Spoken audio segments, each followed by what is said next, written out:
National conference नेता उमर अब्दुल्ला का एक बयान आया है। सीएए पर मुसलमानों को भड़काने की कोशिश की जा रही है, उनको निशाना बनाया गया है। सीएए के जरिए मुसलमानों को निशाना बनाया गया है, ये उमर अब्दुल्ला कह रहे हैं।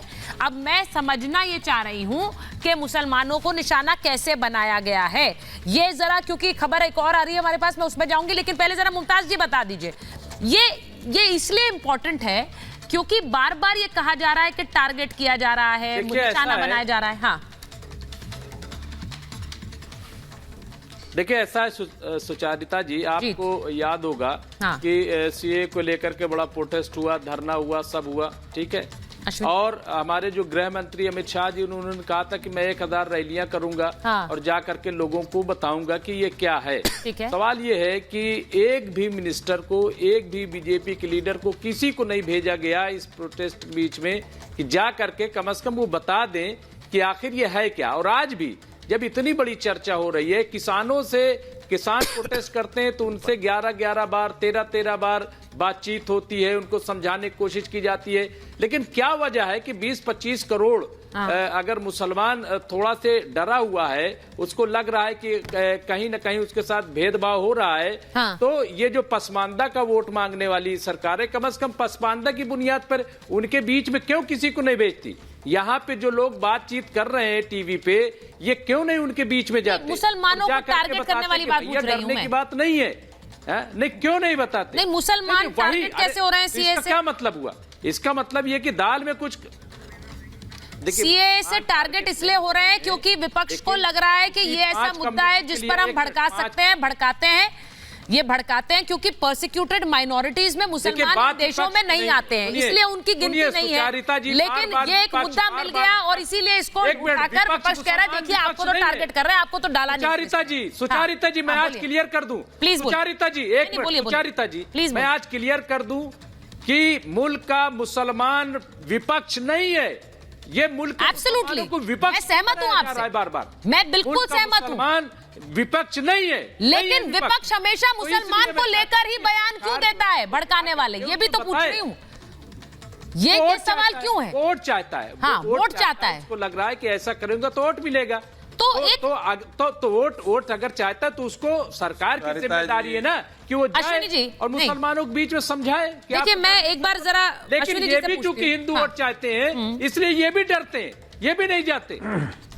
अब ये लड़ाई हिंदू मुस्लिम वोट की हो गई है अश्विनी जी। ये कहा जा रहा है कि भाई बीजेपी सीए ला रही है तो हिंदू वोट के लिए, और विपक्ष विरोध कर रहा है तो मुस्लिम वोट के लिए। देखिए सुचेता जी, कोई कानून बनता है तो उसका एक एम्स एंड ऑब्जेक्ट्स होता है। हाँ। ये कानून बना के उसको समझिए। दुर्योधन का ननिहाल, उसको कहते थे गांधार, जहां से माता गांधारी आई थी, वो हिंदू राष्ट्र था।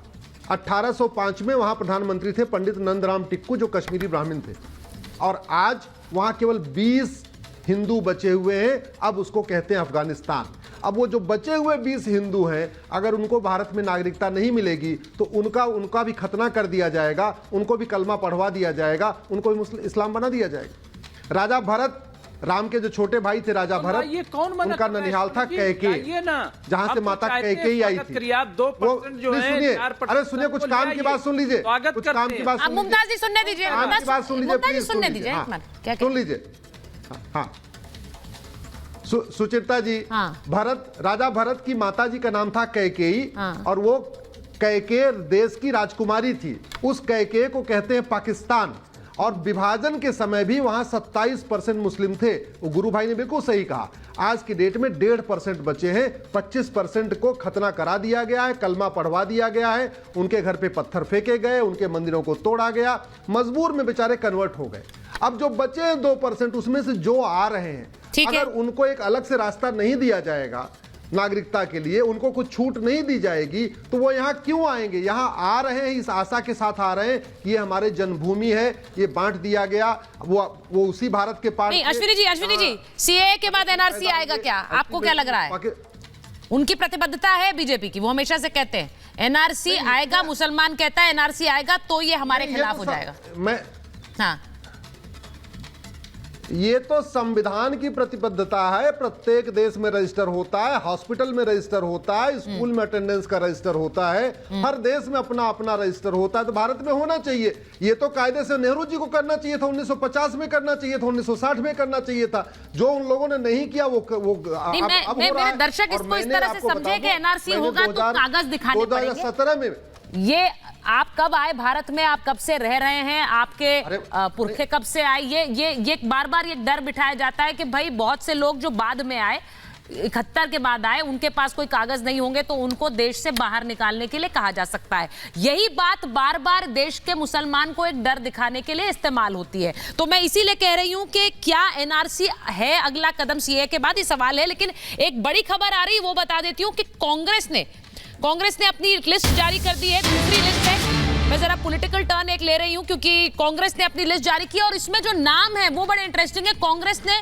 कमलनाथ के बेटे नकुल नाथ को टिकट दिया है, छिंदवाड़ा से वो चुनाव लड़ेंगे, और अशोक गहलोत के बेटे वैभव गहलोत को टिकट दिया है लोकसभा का, वो जालौर से चुनाव लड़ेंगे। यानी अशोक गहलोत चुनाव नहीं लड़ रहे हैं, ये खबरें पहले से आ रही थी। कमलनाथ ने खुद कह दिया था मैं इस बार लोकसभा चुनाव नहीं लड़ूंगा। अब उनकी जगह, इन दोनों ही नेताओं की जगह उनके बेटों को टिकट दिया गया है लोकसभा चुनाव का।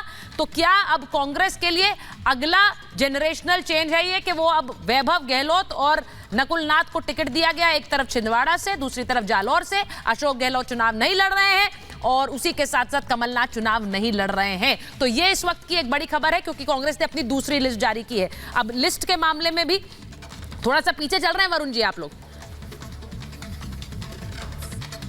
वरुण जी, सुचारिता जी, लिस्ट की बात नहीं है, वो तो मैंने आपको पहले भी कई बार कहा, लास्ट मोमेंट तक टिकट बढ़ते रहते हैं, फॉर्म भरने से पहले बदलते हैं। पर आपने गलत शब्द का उपयोग किया, जनरेशन चेंज। ये कैसी जनरेशन चेंज है भाई? अशोक गहलोत के बेटे आ जाएंगे या कमलनाथ के बेटे आ जाएंगे, फिर इनके बेटे पोते आ जाएंगे, तो कांग्रेस का तो नाश होना ही होना है, सर्वनाश। बहुत अच्छी बात है आप ये कह रहे हैं, कर रहे हैं, देश का सर्वनाश कर रहे हैं। और मैंने आपको पहले कहा नहीं, गलत बात क्यों सुनूंगा मैं किसी बात? मत दो टिकट कोई, वो थोड़ी आप गुलामी करते रहोगे, या मोदी जी की गुलामी करोगे, या राहुल गांधी की गुलामी करोगे। आप हिंदुस्तानी नहीं बन सकते हो क्या? पहले अभी अश्विनी जी कह रहे थे अरे भाई कैस्पियन सागर से आप हिंदू का, आपने जो सनातनी संस्कृति, भारतीय संस्कृति आप लाओ वहां से, नसबंदी कार्य क्यों नहीं लाए थे कानून? आप क्यों नहीं जनसंख्या नियंत्रण कानून लाते? खाली भड़का रहे हो हिंदुओं को खाली वोट लेने के लिए। इनका इंटेंशन ही वोट है। मैंने कहा ना, वोट जीवी चुनाव जीवी, देश का सर्वनाश इसलिए हो रहा है। इनको सरकार इसलिए चाहिए 400 सीट, संविधान तो कहीं जाता आता नहीं है, इनको निजीकरण करना है देश नहीं। तो वरुण जी लागू करनी ये वोट जीवी है, लेकिन वहां पर ममता बनर्जी जब कहती है मैं लागू नहीं होने दूंगी, तो वो वोट के लिए नहीं कर रही है, जबकि वो टेक्निकली पॉसिबल ही नहीं है, लेकिन वो कह रही है कि मैं नहीं लागू होने दूंगी। वो वोट के लिए नहीं है, नहीं। उसके लिए क्यों नहीं बोलते आप? पॉसिबल नहीं है, क्योंकि हमारी कंट्री के लिए क्वासी फेडरल है। मैं बोला उस बात के लिए भी, क्वासी फेडरल कंपनी। जब ये अपने वोट मांग रहे हैं तो वो भी अपने वोट मांग रहे हैं। वो तो साधु संत हो जाए और बीजेपी साधु संत नहीं हो, ये वोट के काम करे सारे। ये क्या बात है? मतलब बीजेपी कुछ भी करे, दूसरी पार्टियां कुछ करें तो वोट के लिए, ये तो एक नैरेटिव क्रिएट कर रहे हैं। खाली मुसलमान वोटों से आएगी क्या? भाई आप लोग भी हिंदू वोट के लिए कर रहे हैं गुरु प्रकाश जी, ये हिंदू वोट के लिए है, ये आरोप आप पर लग रहा है। आप लोग उन्हें तो कहते हैं मुस्लिम वोट बैंक के लिए करते हैं, लेकिन खुद आप हिंदू वोट बैंक के लिए कर रहे हैं। गुरु प्रकाश जी जल्दी से जवाब।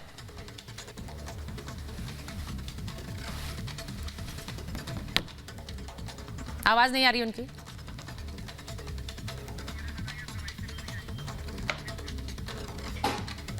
गुरु प्रकाश जी आपकी आवाज नहीं आ रही है, आपकी आवाज नहीं आ पा रही है। लेकिन तौसीफ जी जरा बता दीजिए, पश्चिम बंगाल में वो कर रही हैं, बोल रही है नहीं आने देंगे, टेक्निकली पॉसिबल नहीं है, इस तरह के बयान क्यों?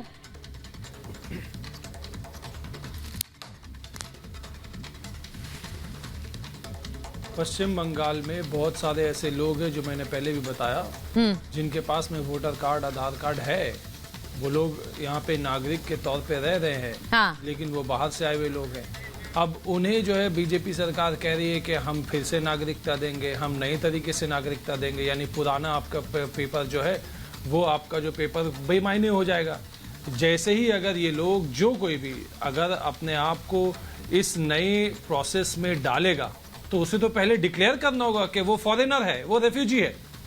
बिना अपने आप को फॉरेनर डिक्लेयर किए या फिर रेफ्यूजी डिक्लेयर किए वो नागरिकता ले कैसे सकता है? एक जो ऑलरेडी नागरिक है वो वापस से तो नागरिकता लेगा नहीं। हाँ। और जब उसे अब नागरिकता दिया जाएगा तो उसके पिछले जो दिन इतने जो, ठीक है, मैं ये उम्मीद कर रही हूं कि जब देश का एक कानून बन रहा है और वो पूरे देश पर लागू होगा तो उसमें अलग अलग राज्यों की एक मुखालफत की आवाज देश के लिए अच्छी तस्वीर नहीं है। उसमें आप अपनी संशोधनों की बात जरूर कर सकते हैं, लेकिन लागू नहीं करेंगे ये कहना मुझे नहीं लगता एक सही है, क्योंकि वो लागू तो होगा क्योंकि वो देश का कानून है। मेरे पास समय इतना ही था महाभारत में। बहुत बहुत धन्यवाद।